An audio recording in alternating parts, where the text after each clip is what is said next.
Lauter nette Leute. Die Podcast-Talkshow.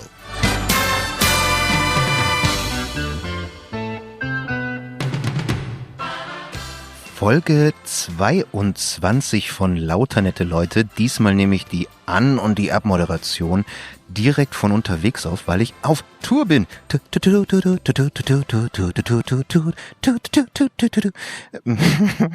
Also ich kann euch versprechen, Louis, den ich in Folge 22 vom Mikro hatte, der hat sehr viel geilere Jingles eingesungen, wenn man so möchte. Ich habe mein Soundpad nicht dabei. Wir haben über seine konservative Family gesprochen, über das Zeigen und Ausdrücken von Liebe und Zuneigung und über einen ganz besonderen Chorleiter in seiner christlichen Gemeinde. Viel Spaß mit der Folge. Hi, nice to meet you. Hi. Hi. You sat down quite happily and at ease. Is that correct? Yeah. I really want to be part of conversations. I feel I've always wanted to be on a podcast, actually. So Really? yeah, it's something that's been on my mind. Yeah. How come that podcasts such a thing to you, or are such a thing to you? I listen to a lot of podcasts, and I love like hearing what people have to say. And sometimes I even listen to podcasts where they interview just like, usually when people listen to podcasts, they interview celebrities and pick their brains. Like I like listening to regular people talk. Really? I think that's quite fascinating. Do you talk to people like without microphones often? Yeah, I do. I have a lot of interesting conversations, actually. I just find myself with like really interesting people most of the time. So obviously, like there's some times I wish I recorded it, but obviously like these are like private conversations. But like I feel like I just attract quite interesting people. Yeah. What do you think that's about? How come interesting people or come to you, want to talk to you? I feel like I am quite open-minded. Like I grew up in a very conservative family, so like I think when I left home, I really wanted to like learn more about the world. Okay. You know? Yeah. But was it just that you felt somewhat locked in? Yeah. I felt like my beliefs and my thoughts were made for me. You know, they were constructed for me. Okay. And by whom?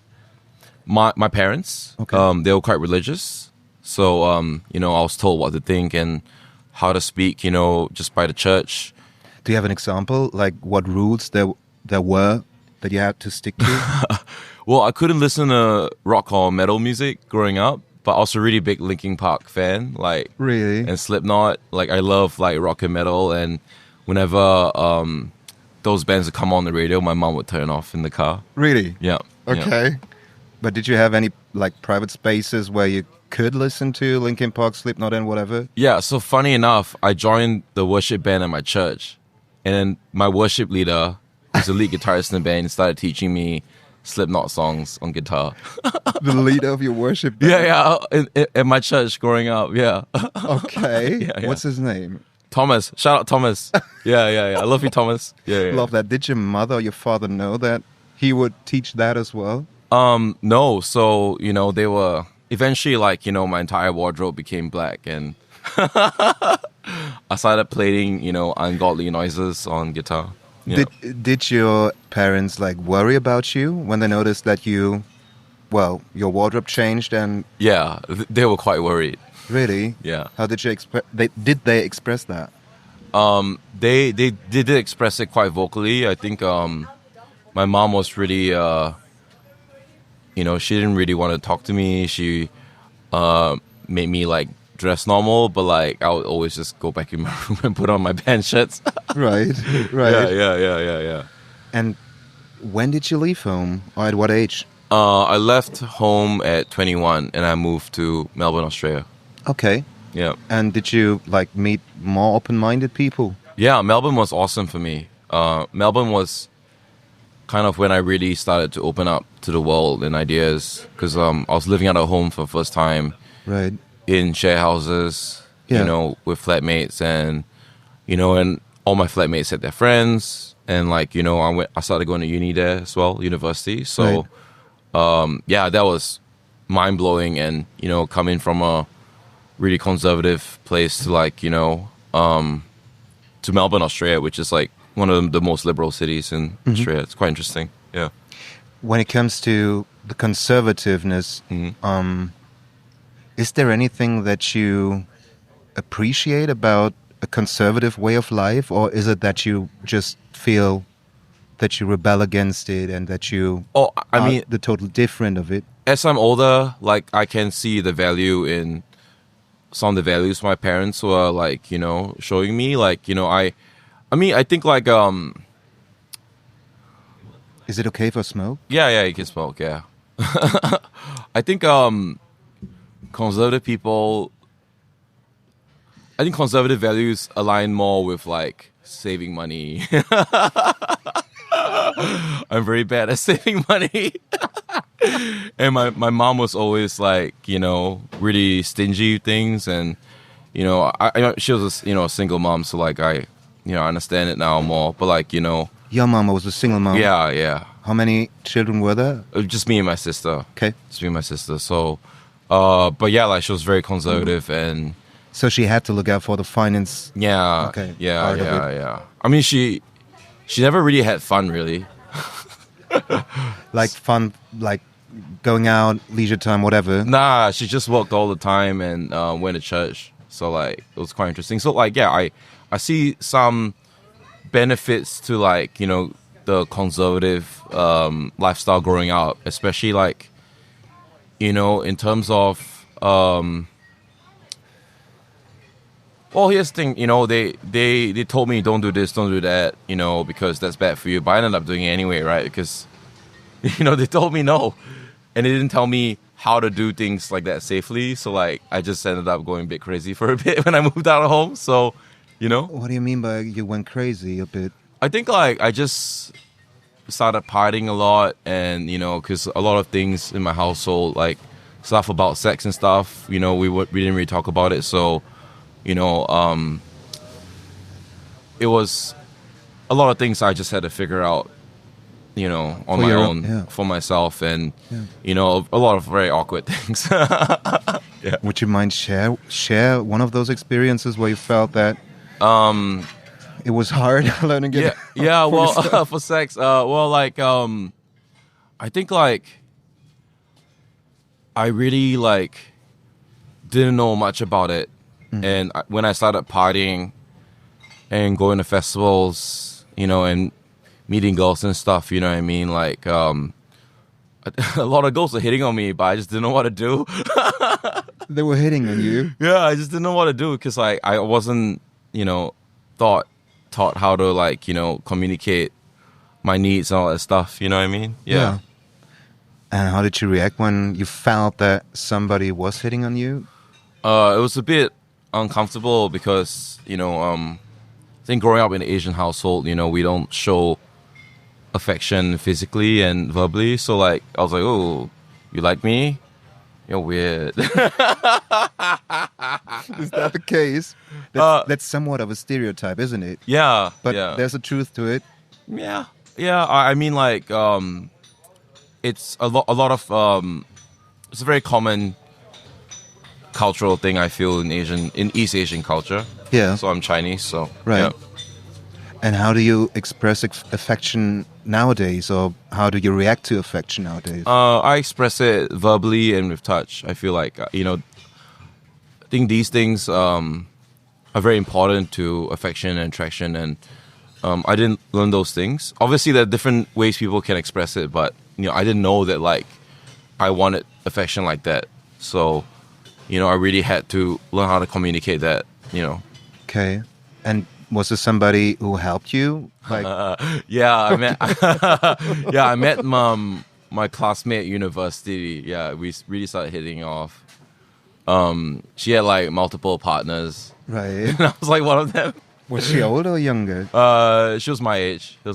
And like, like it was cool just being with someone who could really, who I felt comfortable with and who I could talk with about like my sexual needs.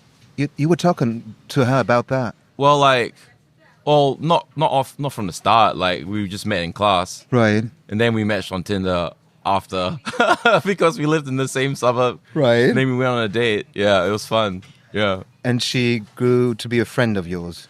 Yeah, you know, a friend with some benefits. But I, you know, she was awesome, and you know, she was very open. You know, like if, you know, she would always tell me whenever she would meet someone and they'll be a bit more committed. Right. So I'd be like, okay, maybe for now let's just be friends, and then they would just break up. It would just be fun again. Right. You know what I mean? Yeah. Usually I do have some sort of like topical rubriques in my show, but I left my sound pad at home. So the jingle. That's even better than mine. Yeah. I make noises from my mouth professionally. You don't. I'm joking. But I could. Yeah, just go ahead. Trapaholics mixtape. Shadow Wizard Money Gang. We love casting spells. I love that. That's the best jingle I ever heard. Yeah, you should sample that. So what I wanted to ask you was a life hack. So something that you learned that made your life easier and that you want to share with the people out there. Let me give that some thought. Yeah. I think the biggest lesson I learned is that what you hold back from yourself, you hold back from the world as well. So what you're afraid of showing the world won't show you too. So if there's something you really want to do, like maybe you want to start a podcast, maybe you want to start taking photos, maybe you want to go to the gym and get in shape, you know, like, and you're not outwardly expressing that, the world won't show that to you. Is that the same case with love and affection? Yeah. Yeah, 100%. I think, like, I didn't know how much, you know, I enjoyed, like, you know, physical touch and affection until, like, I awkwardly expressed it for the first time, you know? Gotcha. Yeah. Gotcha. Yeah. And since you said that you, at least you have fun with the sounds and I guess music as well, right? Yeah. There's another like rubric. Would you have another jingle for us? I'll let you do the work because I've been watching the World Cup, so ole ole ole ole ole ole. Okay, so that's the jingle. Yeah. I've been watching the World Cup for the other rubric.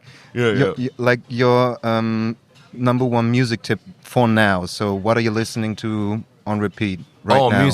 Music. Let me check. Like one song that you want to share with the people out there. I have a playlist where I collect all the songs. Yeah, for sure. All the recommendations. For sure. I am really digging Overjoy by this artist Louis Cyril. Cool. From Rotterdam, Netherlands. So Overjoy, Louis Cyril, Lui space Surreal, Louis Cyril. Great. Yeah. What kind of music is that? It's kind of like punk meets like Witch House.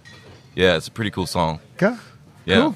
I will add that to the playlist. Awesome. Louis, is there anything else that you want to share with the world?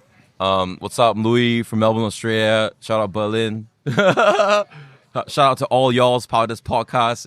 Y'all be doing the Lord's work. Nah, I'm not religious anymore, but y'all's be doing the works to like spiritually fulfill yourself and make your dreams come true. You know, shout out to everyone. Louis, it was a pleasure talking to you. It's a pleasure too, my friend. Thank you. Great to meet you. Thank you so much. Yeah. Vielen Dank, Louis, für das Gespräch. Ich werde deine Musiktipps natürlich auch in die Spotify-Playlist Lauter nette Lieder packen. Euch da draußen wünsche ich wie immer, dass ihr auch mal irgendwann mit irgendeiner fremden Person ins Gespräch kommt. Bis zur nächsten Folge, passt auf euch auf und habt viel Freude. Ciao, ciao.